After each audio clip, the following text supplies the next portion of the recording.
Hi everyone! So for today's video, ipapakita ko sa inyo yung ulam namin ngayong lunch, which is chooks to go. So, chooks to go yung masarap na manok kahit walang sauce. O, diba? Tunahin natin yan ang paborito nating parte ng manok, ang leeg. And ngayon, nagvo-voice over ako dahil sa nanonood kami ng TV, which is GMA yung palabas. So, alam naman natin na copyrighted agad yan at block yung video natin. Kaya, ang ginawa ko, nagvo-voice over na lang ako. O, diba? May pa-thumbs up pa siyang nalalaman. Sige, laban lang, day.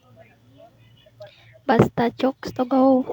Namit bisan wala sauce. In fairness naman, masarap yung manok nila. And napaka-juicy. Yung texture ng manok nila, pakasarap. Sobrang sarap talaga. Promise, hindi kayo magsisisi pag bumili kayo niyan. Oh, this is not a sponsored product. Binlog ko lang talaga to kasi sobrang sarap na sarap ako dyan. Naparami ako ng kain, syempre. At dito na lang hanggang yung voiced over ko. See you on my next one. Manonood na lang kayo habang kumakain ako at maglalaway kayo. Bye everyone!